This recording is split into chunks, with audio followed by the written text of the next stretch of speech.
Mark Jackson is taking up the fight against pollution in the mother city. It's a subject of his new documentary titled Bay of Sewage. The 12-minute factual film shows millions of litres of raw sewage flowing into the Atlantic Ocean from the city of Cape Town. Well, Mark is joining us now via Skype to tell us more. Mark, good morning. What drove you to do this short movie about this problem of effluent that's flowing into the ocean? Thanks for having me on the show. I'd heard anecdotal stories from surfers and other water users about the sewage, so I decided to investigate a little bit further, and I was quite shocked by what I found. And what did you find? Well, I've discovered that the city of Cape Town is pumping out raw effluent, which is a combination of raw sewage and untreated wastewater, which is the water from your dishwasher and your sinks, whatever. And that's all going out into our seas. And it's going out from the whole of the city bowl, from Camps Bay and from Hout Bay.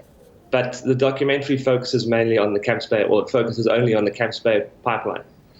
Well, I mean, in the past, there have been reports now and again of this kind of waste that's causing problems, and people have been calling for regular measurements, for instance, of the levels of E. coli, which can cause diseases, whether or not it's within acceptable limits. One would have thought by now that maybe things are different in the city of Cape Town, particularly because the Department of Environmental Affairs has come up with national guidelines, and one of them is focusing, one of the principles of those guidelines is focusing on what they call responsible discharging of effluent into the sea.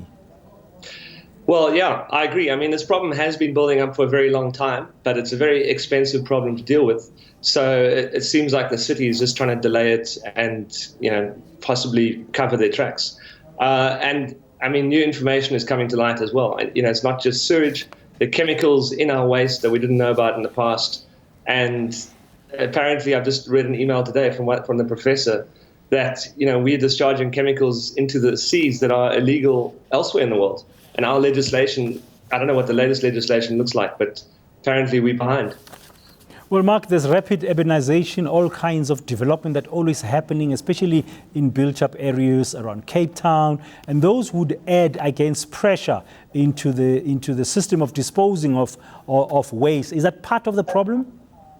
It is part of the problem. I mean, especially places like Camps Bay, the sewage pipeline was designed in 1977, and the population has probably increased 4 times the size.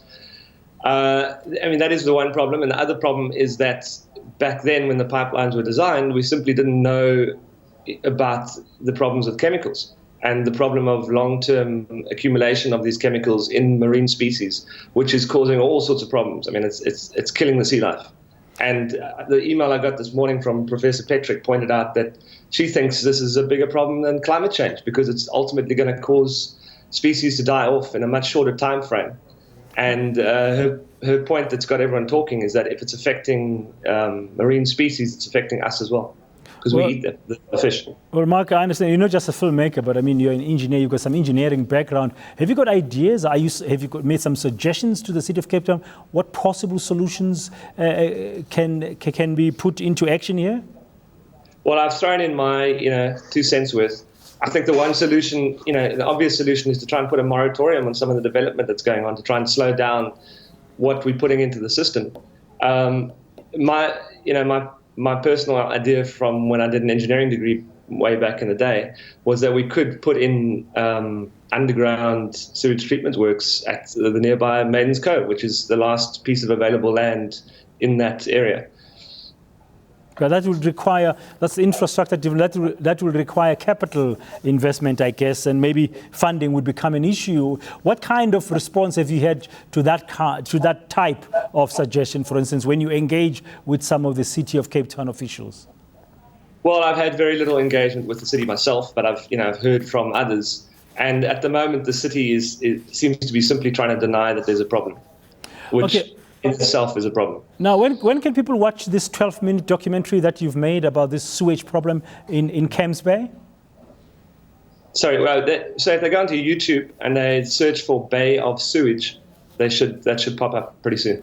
So Bay of Sewage via YouTube. Thank you very much, filmmaker Mark Jackson in Cape Town, highlighting the growing problem of sewage in the city of Cape Town, particularly around Camsday in this movie. But it's a general problem that's been talked about in terms of effluent going through. You can find it, of course, via YouTube. Just go there, Bay of Sewage, and you'll be able to find it there if you're interested in tracking it.